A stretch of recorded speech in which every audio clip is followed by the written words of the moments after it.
Hi hello welcome to N9 media. Kalwakurthy ప్రభుత్వ ఆసుపత్రిలో గర్భంతో ఒక మహిళ ప్రసవం కోసం చేరినప్పుడు ఎమర్జెన్సీ అయ్యి ఆమెని హైదరాబాద్కు రెఫర్ చేసిండ్రు అక్కడి వైద్యులు. అయితే అంబులెన్స్కి కాల్ చేసిన కుటుంబ సభ్యులకి అక్కడ కూడా చుక్కెదురైంది. ఎందుకంటే అంబులెన్స్ రావడమే 25 నిమిషాల పాటు ఆలస్యంగా వచ్చింది. రావడమే లేట్ అయింది. అంటే అంబులెన్స్ వచ్చిన తర్వాత డ్రైవర్ నేను తీసుకెళ్ళాను పేషెంట్ని అని చెప్పేసి అట్లనే గట్టిగా కూర్చున్నాడు. దాంతో ఇంకా లేట్ అయింది. ఆల్రెడీ ఎమర్జెన్సీ ఉంది కదా కేసులో. మరి గర్భిణిని తొందరగా ఎంత వీలైతే అంత తొందరగా హైదరాబాద్కి తరలిస్తే అక్కడ సుఖప్రసవం అయ్యేటటువంటి చిన్న హోప్ ఉండే అంతే. కానీ డ్రైవర్ చేసిన ఆలస్యానికి, అంతకంటే ముందు అంబులెన్స్ రావటానికి జరిగినటువంటి ఆలస్యానికి ఫలితంగా మార్గ మధ్యలోనే గర్భిణి చనిపోయారు. దాంతో గర్భిణికి సంబంధించిన కుటుంబ సభ్యులు జరిగిన అన్యాయం పైన డ్రైవర్కి శిక్ష పడాలని, అట్లానే జరిగిన అన్యాయం పైన తగిన చర్యలు తీసుకోవాలని చెప్పేసి వాళ్ళందరూ ప్రొటెస్ట్ చేస్తూ ఉన్నారు. Hi hello welcome to N9 media. Kalwakurthy ప్రభుత్వ ఆసుపత్రిలో గర్భంతో ఒక మహిళ ప్రసవం కోసం చేరినప్పుడు ఎమర్జెన్సీ అయ్యి ఆమెని హైదరాబాద్కు రెఫర్ చేసిండ్రు అక్కడి వైద్యులు. అయితే అంబులెన్స్కి కాల్ చేసిన కుటుంబ సభ్యులకి అక్కడ కూడా చుక్కెదురైంది. ఎందుకంటే అంబులెన్స్ రావడమే 25 నిమిషాల పాటు ఆలస్యంగా వచ్చింది. రావడమే లేట్ అయింది. అంటే అంబులెన్స్ వచ్చిన తర్వాత డ్రైవర్ నేను తీసుకెళ్ళాను పేషెంట్ని అని చెప్పేసి అట్లనే గట్టిగా కూర్చున్నాడు. దాంతో ఇంకా లేట్ అయింది. ఆల్రెడీ ఎమర్జెన్సీ ఉంది కదా కేసులో. మరి గర్భిణిని తొందరగా ఎంత వీలైతే అంత తొందరగా హైదరాబాద్కి తరలిస్తే అక్కడ సుఖప్రసవం అయ్యేటటువంటి చిన్న హోప్ ఉండే అంతే.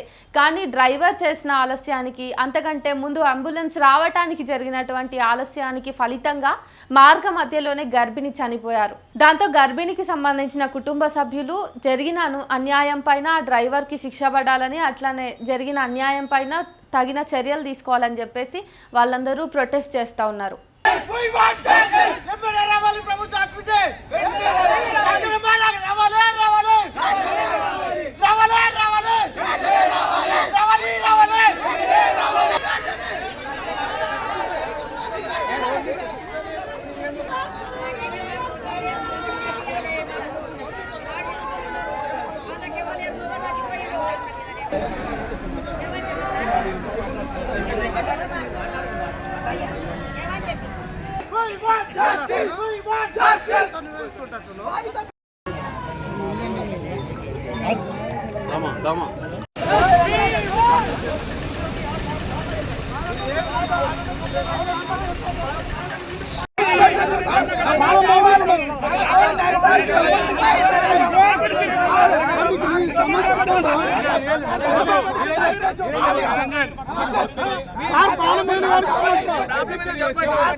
రెండు సంవత్సరాల పాప, రెండో రోజు పాప, ఒకటే రోజు ఆ బాబుకు 25 అమ్మాయి చనిపోయినానికి 25 రేపు వాళ్ళ పిల్లల పరిస్థితి ఇది జరిగింది. పూర్తిగా జరిగింది అనేది సుస్పష్టం. ఎందుకంటే మన సాయంత్రం అక్కడ బ్లడ్ కోసం పోయిన తర్వాత బ్లడ్ ఎక్కించుకుంటూ ఆపరేషన్ చేయాల్సిన పరిస్థితిలో బ్లడ్తో సంబంధం లేకుండా ఆపరేషన్ అయిపోయిన తర్వాత ఏదైతే జరిగిందో వాళ్ళు చెప్పేది చెప్తున్నారు.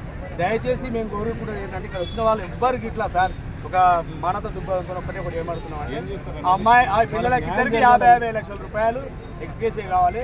అది మీ పై అధికారులు అంటే మీ డిపార్ట్మెంట్ చేయరు సార్. ఇది ఏమంటున్నాం, కలెక్టర్ గారు హామీ ఇస్తే ఇక్కడ నుంచి మేము ఇక్కడే వచ్చి లోపలికి వచ్చే మాట్లాడుతున్నాం. 2 రోజులు ఉంటాం, 3 రోజులు సార్. సార్ మేము ఏమంటున్నాం సార్ అంటే రోడ్డు మీద చేయాల్సింది వాళ్ళకి పని లేకపోతే ఎవ్వరు రాలేదు సార్. ఇక్కడ కావాలని మీ డ్యూటీ కింద విఘాతం కలిగించే పరిస్థితి మాకేం లేదు. 55 లక్షలు మా బాబుకు, మా శేఖర్ గౌడ్కు ఉద్యోగం రావాలి. మేము పెద్దగా ఏం కోరుకుంటలేము సార్, ప్రాణానికి మించింది ఏం కోరుతలేము. దీంట్లో వీళ్ళు ఇట్లా ఏదో వచ్చి లాభం మీరు న్యాయం చేయండి సార్. మేము బాధితురాలకు న్యాయం చేయడానికనే మేము ఉంటాం. మేము నైట్ నుంచి ఇన్నే ఉంటాం. మీరు ఇప్పుడు వచ్చి మీ మార్నింగ్ నుంచి ఇన్నే ఉన్నాం, కంటిన్యూ ఇన్నే ఉంటాం. ఇప్పుడు అయిపోయేంత వరకు కంప్లైంట్ మీద ఎఫ్ఐఆర్ చేసాం. ఎవరైతే తప్పు చేసిరో వాళ్ళ మీద యాక్షన్ కంపల్సరీ 100-200% యాక్షన్ జరుగుతుంది. మీరు వద్దన్నా కూడా అది జరగాలి సార్. మీరు వద్దన్నా కూడా వదిలిపెట్టే ప్రసక్తి అది జరగాలి సార్. ఇప్పుడు దీనికి టీమ్ ఆఫ్ డాక్టర్ తోటి పోస్ట్ మార్టం చేపిస్తాం. FSL ఫోరెన్సిక్ డాక్టర్ తోటి పోస్ట్ మార్టం చేపించి దాని మీద రిపోర్ట్ ఇచ్చిన తర్వాత ఇమ్మీడియట్లీ దాని మీద యాక్షన్ ఇమ్మీడియట్లీ సార్ వాళ్ళ మీద యాక్షన్ ఏమో మీరు చట్టపరంగా చేయండి సార్. వాళ్ళ జీవనం కోసం వాళ్ళ బతుకు కోసం ఒక సోర అమ్మాయి చనిపోయింది వాళ్ళ పిల్లలు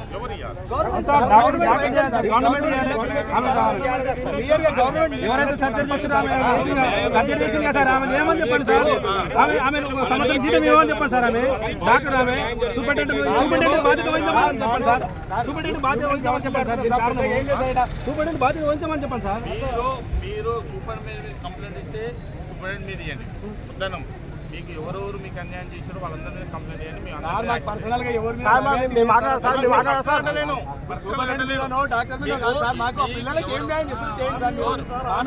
భవిష్యత్తు కోసం సార్ పిల్లల భవిష్యత్తు మీకు బాలన్స్ లేదా కొంచెం సార్ మొత్తం తరఫున వీళ్ళకి ఏం న్యాయం చేస్తున్నారు అనేది మనకు కావాలి.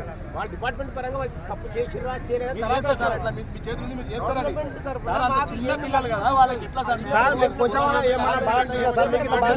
తర్వాత అందరూ స్పందించి ఆ కుటుంబానికి న్యాయం చేయడానికి పోరాడండి అంతే తప్ప మీ వ్యక్తిగతంగా ఆలోచన చేయకండి. స్థానిక ఎమ్మెల్యే గారు నేను మీ ఇంట్లోకి వెళ్ళి ఏమన్నా అడగడం లేదు. ఈ నియోజకవర్గ ప్రజలు ఇలా ఆపదలో ఉన్నారు. ఆ నియోజకవర్గ ప్రజల కోసం మీరు నిలబడాలి. మీ కోట్లేసి గెలిపించింది మేము, మీరు అసెంబ్లీలో మాట్లాడడానికి కాదండి. ఇక్కడ ప్రజలు చచ్చిపోతున్నారు. ప్రజలు చచ్చిపోయినాక ప్రజల గురించి అసెంబ్లీలో మాట్లాడతారా? ఉమ్మడి జిల్లా ముఖ్యమంత్రి రేవంత్ రెడ్డి గారు ఉమ్మడి జిల్లా మా గొప్పగా ఎక్కుంటున్న మా పాలమూరు బిడ్డ ముఖ్యమంత్రి అని చెప్పి గొప్ప ఎక్కుంటున్న పాటలకు ఖచ్చితంగా మరి ఇలా ముఖ్యమంత్రి గారు కూడా స్పందించాలి బిడ్డ మీద. ఎన్ని ఎక్కలు ఉంటాయి ఇక్కడ మొత్తం చెప్తున్నారు. హాస్పిటల్లో అన్న పందిస్తున్నారు కూడా చెప్తున్నారు. ఏం చెప్తున్నారు?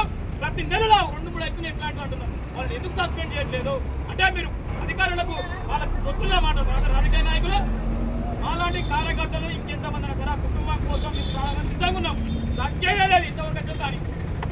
మాకు ఇంకొకటి పోలీసు వాళ్ళు కూడా నైట్ చాలా వరకు సహకరిస్తున్నారు. నిజంగా ఇస్తున్నారు.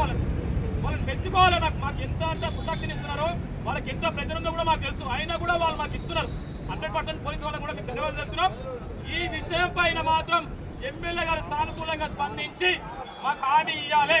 లేని ఎడల ఈ మార్చి నుంచి ఆ అమ్మాయి శివతిపై హైదరాబాద్ ఉన్న వాళ్ళ ఇంటికన్నా లేకపోతే కానపూర్ ఉన్న వాళ్ళ ఇంటి మొదలేసి ధర్నా చేస్తాం. మాకు లాఠీ చార్జ్ చేస్తారా, మనం అరెస్ట్ చేస్తారా, జైల్లో పెడతారా, తగ్గేదే లేదు. అన్ని కూడా సాయంత్రం వరకు తెలంగాణ రాష్ట్రంలో ఉన్న 8 గౌడ సంఘాలను మొత్తం కూడా పిలుస్తాం. మేము ఎవరిని ఈ శైలిలో ఏడ్చేయాలి. ముఖ్యమంత్రి గారు ఖచ్చితంగా అసెంబ్లీ మాట్లాడాలి. ఇప్పుడు రాష్ట్రంలో ముఖ్యమంత్రి గెలిపించినది కదా ప్రజల బాధలు చూడడానికి కదా అసెంబ్లీ సమావేశాలు బడ్జెట్ ఎందుకు ఆ బడ్జెట్ లో మాకు కూడా 50 రూపాయల కుటుంబానికి కుటుంబాన్ని ఆడుకోవా? ఇది ఎక్కడ అన్యాయం అయితే కలుగుర్తి నియోజకవర్గం కనీసం నాయకులు వచ్చి అందరూ రాజకీయానికి మీడియా సమావేశం పెట్టి పాపం కడుకుంటున్నారు. అది కాదండి. మీ అందరూ గౌరవిస్తున్నాం. ఇప్పటి కూడా మీరు మీ గౌరవాన్ని కాపాడుకొని బాధిత కుటుంబానికి న్యాయం చేయడానికి ముందుగా అండి. మేము చెప్తున్నాం కదా, మీరు మీ కాలు మొక్కంటే మొత్తాన్ని మాకు ఫస్ట్ న్యాయం చేయాలి కుటుంబానికి. ఇప్పుడు ఇంతమంది ఉన్న కుటుంబానికి దిక్కు లేనప్పుడు సామాన్య రోడ్డు దాచుకున్న పబ్లిక్ మీరు ఏం చేస్తారని మాకు నమ్మకం ఎట్లా ఉంటుందండి?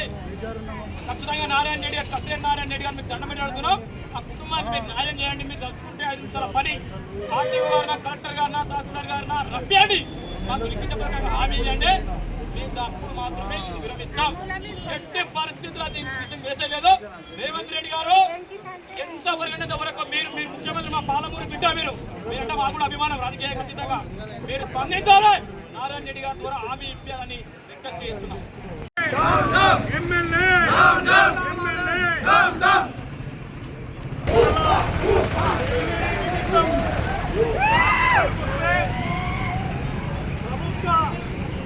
ఎవరైతే డాక్టర్ డ్యూటీ చేస్తున్నారు నిర్లక్ష్యంతో ఇవాళ ఒక నిండు ప్రాణం బలైపోతే కూడా ఇక్కడనే పక్కనే ఉన్న స్థానిక ఎమ్మెల్యే గారు 24 గంటలు జరిగినా కూడా స్పందించడం లేదంటే ఇక్కడ ఏం జరుగుతుందో ఒకసారి ఆలోచన చేయవలసిన అవసరం ఉంది.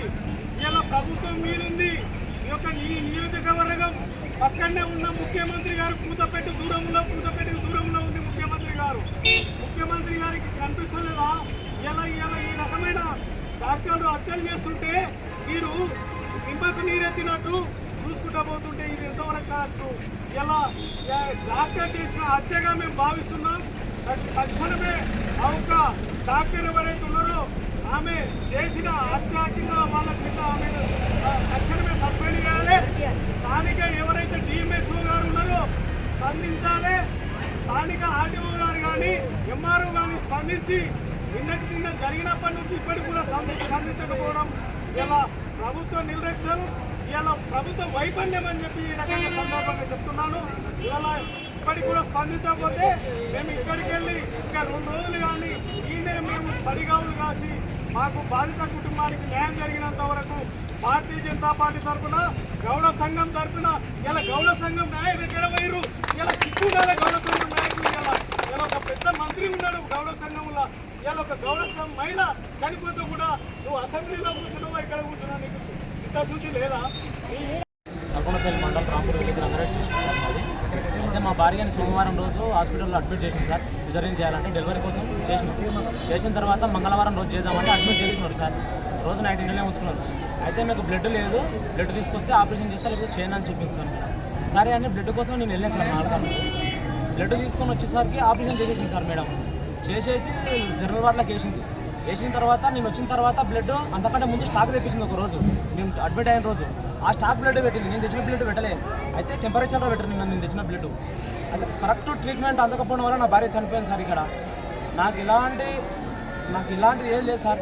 నా భార్య నేను నా జీవితం నా భార్య మేమే చూసుకున్నాను సార్. నాకు ఇప్పుడు ఒక చిన్న బాబు ఉంది సార్, సార్. అమ్మాయి తను కూడా లేట్ చనిపోయింది. అమ్మాయి వాళ్ళకి నేను ఎవరు లేదు సార్. వాళ్ళ అమ్మ ఒకటే ఉంది, వాళ్ళ నాన్న చనిపోయాడు. ఎవరు లేదు సార్. నేనే సార్ అన్నిటికైనా నేనే చూసుకునేది. దీనికి కారణం ఏంది? దీనికి కారణం గవర్నమెంట్ కల్వకుర్తి ప్రభుత్వ హాస్పిటల్ తీసుకొచ్చిన నా భార్య ఇక్కడ సిబ్బంది కరెక్ట్ లేకపోవడం వల్ల నా భార్య చనిపోయింది సార్. దాన్ని నాకు నా పిల్లలకు చర్యలు తీసుకొని న్యాయం చేయాలని కోరుతున్నాను సార్ ప్రభుత్వం. చాలా దురదృష్టకర విషయం, ప్రభుత్వ హాస్పిటల్స్ లో ఇంత నిర్లక్ష్య వైఖరి మరి చాలా కాలం నుంచి నడుస్తుంది. గత ప్రభుత్వంలో కూడా నేను చాలా మాటలు ప్రజాప్రతినిధులు చెప్పాను, అక్కడ ఎవరు పట్టించుకోలేదు. ఈరోజు మరొక అమ్మాయి శ్యామల ఆమె డెలివరీకి వస్తే వాళ్ళ డాక్టర్ల నెగ్లిజెన్స్ ఆమె చనిపోయింది రాత్రి. అదేవిధంగా జిల్లాల నుంచి కూడా ఒక అమ్మాయి ఈరోజు చనిపోయింది. రాత్రి చనిపోయింది, బాబు చనిపోయింది. మరి ఇది ఒక్కటే కాదు, చాలా రోజుల నుంచి నేను చూస్తున్నాను చాలా మంది చనిపోతున్నారు. వీడేం పెద్ద ట్రీట్మెంట్ కావాలి. ఒక దిక్కు ముఖ్యమంత్రి గారు రాష్ట్రాన్ని అభివృద్ధి చేయాలి, మరి గవర్నమెంట్ హాస్పిటల్స్ అన్ని కూడా పేద ప్రజలకు అందుబాటులో ఉండాలి అని ఆయన చెప్తూనే ఉన్నాడు. మన ప్రాంతం ముఖ్యమంత్రి గారు కాబట్టి పెద్దలు మన ఎమ్మెల్యే గారు నారాయణ రెడ్డి గారు కానీ మల్లు రవి గారు కానీ వీళ్ళందరూ కూడా హాస్పిటల్స్ అందుబాటులోకి రావాలి. 100 బెడ్ల 100 బెడ్ల హాస్పిటల్ కూడా ఇక్కడ శాంక్షన్ చేయబడ్డారు. మరి ఇంతమంది దామోదర్ నరసింహ గారు వీళ్ళందరూ కూడా కల్వకుర్తికి ఒక మంచి పేదవారికి అందరికీ కూడా అందుబాటులో ఉండాలి. మరి ఈ విధంగా ఉండాలి అన్న ఉద్దేశంతో వాళ్ళు చేస్తున్న శ్రమంతా పూర్తిలో పోతున్నారు. చాలా కాలం నుంచి ఇక్కడ డాక్టర్స్ అందరూ ఉన్నారు, మరి స్టాఫ్ ఎవరెవరో తెలియదు నాకు. ఎంతమంది సరిపోయారు ఈ మధ్యన. నిన్న మొన్న ఎవరైనా హార్ట్ అటాక్తో వస్తే 1 నిమిషంలో సరిపోతుంది. ఇక్కడ ఏ ట్రీట్మెంట్ లేదు. ఇంకేదైనా కడుపు నొప్పితో వస్తే 1 నిమిషాలు ప్రైవేట్ హాస్పిటల్కైనా వాళ్ళు పంపించుకుంటారు, లేదా హైదరాబాద్ రిఫర్ చేస్తారు. ఎంతమంది అయిపోయారు ఈ మధ్యకాలంలో. ఇది ఒక చాలా భయంకరమైన ఒక స్కామ్. ఇదంతా కూడా మొదటి నుంచి నడుస్తుంది. ఈ గవర్నమెంట్ హాస్పిటల్ ఒక ప్రైవేట్ ఇండస్ట్రీగా మార్చిపారేసి ఓన్లీ డబ్బు సంపాదనకే ఉంది, కానీ పేదవాళ్ళకు మాత్రం అందుబాటులో లేదు. ఇది మాత్రం నేను తప్పనిసరిగా నీ ఎమ్మెల్యే గారి దృష్టికి కానీ ఎంపీ గారి దృష్టికి కానీ ముఖ్యమంత్రికి ఇన్ఛార్జ్ మంత్రి దామోదర్ నరసింహారావు గారి దృష్టికి నేను తీసుకుపోతానన్న విషయాన్ని మీకు మనం చేస్తున్నాను. మరి నిన్న మొన్న ఎన్నో సంఘటనలు జరిగాయి. మా ఎలిగడ్డలో పాపం ఆంజనేయులు గౌడ్ అన్న పిల్లాడు 10 ఏళ్ళ పిల్లాడు 2-3 సంవత్సరాల క్రితం సుస్థైతే హాస్పిటల్ తిరిగాడు. మొత్తం కలుపుడు తిరిగితే వాడు మాకు ఫోన్లు చేయలేదు. రాత్రి కూడా ఎందుకని 12 గంటల వరకు ఎవ్వరు దొరకాలి. ఆ పిల్లాడు చచ్చిపోయాడు. ఇట్లా ఎంతమంది చచ్చిపోయారు. అరే ఏది లేదు మందులు. ఈడ పెట్రోల్ బంక్ లో ఒక మైనార్టీ బాబు మన ఇంట్లో వరకు అబ్బాయి పేరు మర్చిపోతున్నా. అతను హార్ట్ అటాక్ వస్తే ఏ ట్రీట్మెంట్ చచ్చిపోయాడు కాల్పోయిన పిల్లాడు. ఎంతమంది ఇట్లా చచ్చిపోయారు చెప్పండి. అరే ఆముడికల్లా బుగ్గే గౌడు ఒక మాజీ సర్పంచ్ మండల ప్రెసిడెంట్ చేసిన వ్యక్తి హార్ట్ అటాక్ వస్తే 2 గంటలు ఎక్కువైపోయి నుంచి ఆముడికల్ మొత్తం తిరిగి ఒక్కటిగా ట్రీట్మెంట్ జరగలేదు. ఆయన చనిపోయింది, హైదరాబాద్ కూడా చనిపోయాడు. ఎంతమంది చనిపోయారు. ఏదన్నా హాస్పిటల్కి వచ్చి పెద్ద తాలూకా సెంటర్.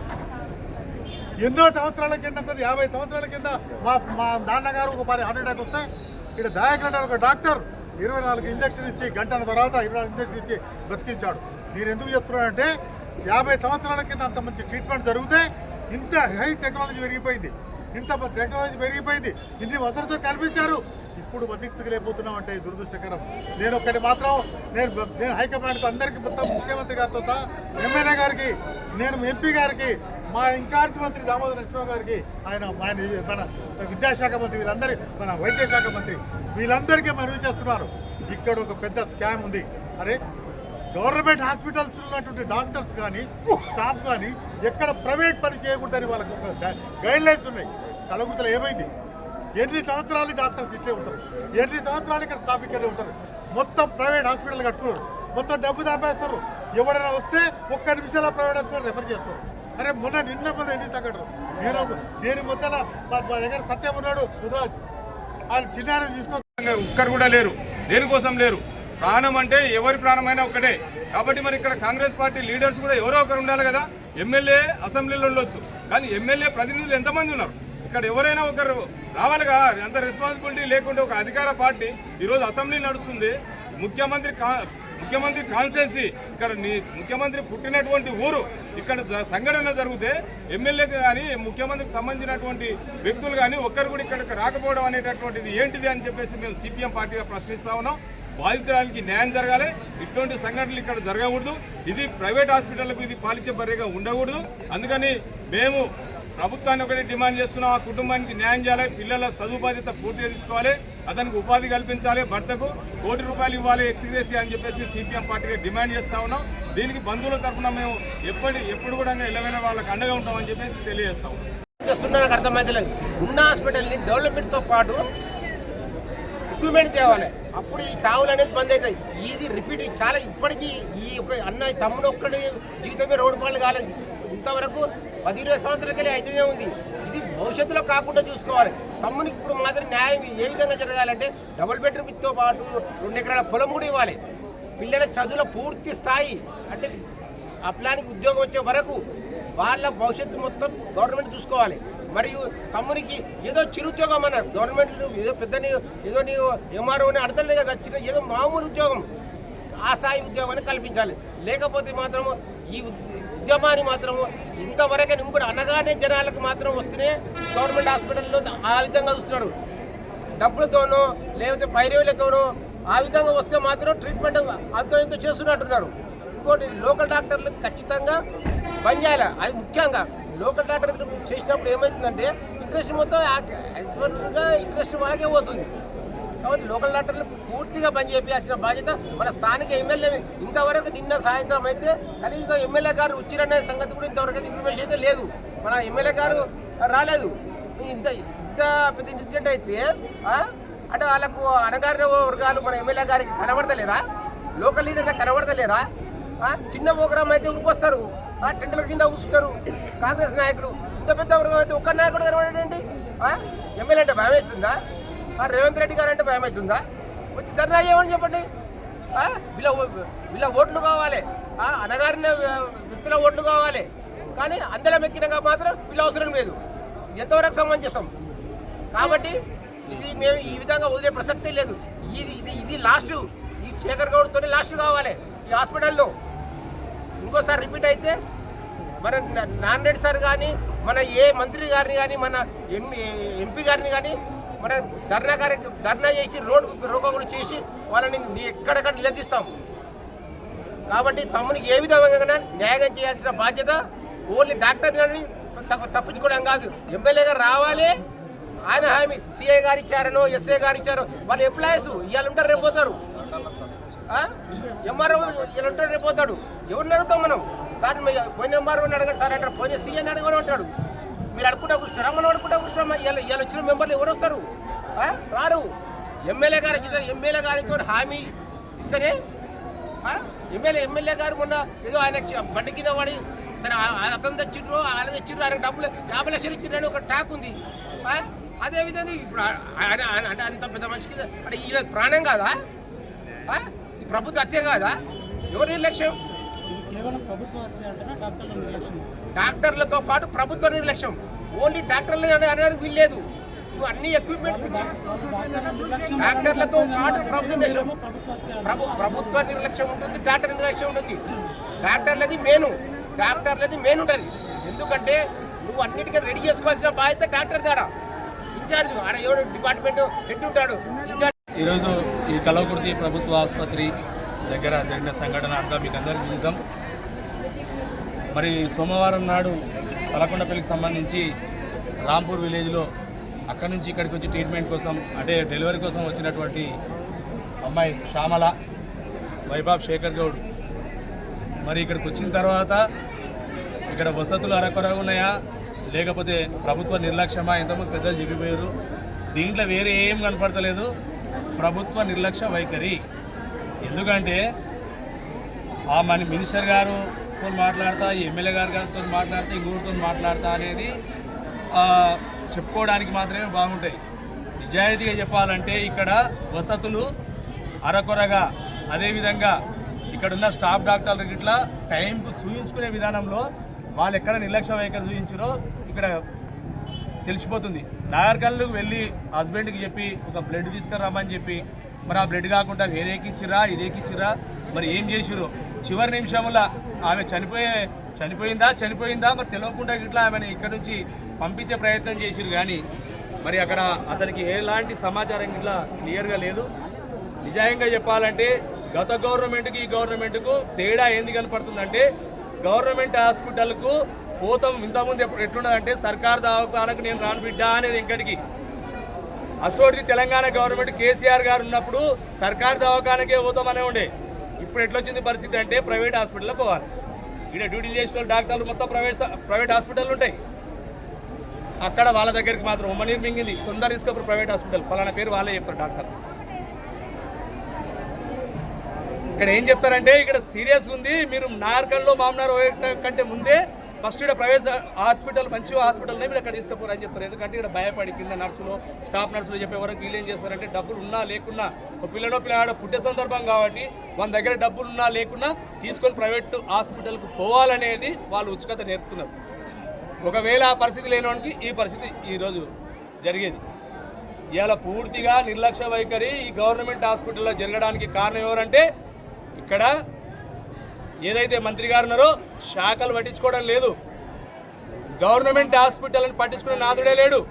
వాళ్ళకి ఏమున్నా కలెక్షన్లు ఎలక్షన్లు పక్క రాష్ట్రాల ఎలక్షన్లు ఎప్పుడైతే అక్కడికి మూటలు తీసుకొని పోవాలి, కప్పం కట్టాలి ఢిల్లీకి. తప్పే ఇక్కడ ఎవరిని పట్టించుకునే నాదుడు లేడు. గోసపడుతున్న తెలంగాణ ప్రజలు. హాస్పిటల్కి ఇట్లున్నదా అండి? 10 సంవత్సరాల కాలంలో కేసీఆర్ గవర్నమెంట్లో హరీష్ రావు గారు మినిస్టర్ ఉన్నప్పుడు ఎలాంటి ఎక్కడ సందర్భం జరిగితే వచ్చి అక్కడ వాలిపోయేది. ఎందుకు ఇంత నిర్లక్ష్య వైఖరి? ప్రైవేట్ హాస్పిటల్లో డాక్టర్లు తీసుకొచ్చి ఇక్కడ డాక్టర్లను పెట్టుకుంటారా? వాళ్ళు ఏం చేస్తారు?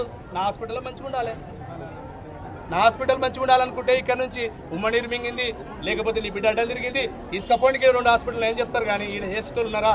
అడిగే నాదున్నాడా? అందుకోసానికి ఈరోజు ఇదైతే శేఖర్ గౌడ్కి అన్యాయం జరిగింది. అమ్మాయికి 21, 22 సంవత్సరాలు ఉంటాయి ఉండవు, 2 పాపలు, ఒక బాబు ఒక పాప. వాళ్ళ హాలత ఎవరు చూసుకోవాలి? నిన్న చేసిన వీళ్ళ తప్పిదానికి 100 ఏళ్ల జీవితం. ఈ బాబు ఎక్కడ అన్యాయం కావాలి? ఆ పిల్లల 100 ఏళ్ల జీవితం ఎక్కడ పోవాలి? పట్టించుకోరా? పాత్రికేయ సోదరులారా మీకు ఒకటే కోరుతున్నా, ఈ యొక్క కల్వకుర్తి హాస్పిటల్లో వసతులు ఉన్నా పట్టించుకొని దాఖలాలు లేవు. వసతులు ఉన్నా ఇక్కడ పట్టించుకోవడం మూలంగానే ఇలాంటి చావులు జరగడానికి కారణం ఉంది. నిన్ననే సోదరులు ఇంతకుముందు మా జిల్లాల సర్పంచ్ మాజీ సర్పంచ్ చెప్పిండు, ఆలవుల్లో ఇట్లా ఎముక యాదయ్య అనేటి ఆయన ఇట్లా ఇక్కడికి వచ్చి అంటే ఎట్లా ఉందంటే పరిస్థితి, ఎవరైనా వచ్చి ప్రశ్నిస్తే వాళ్ళకు సమాధానం చెప్పే పరిస్థితులు ఇట్లా ఇక్కడ లేరు.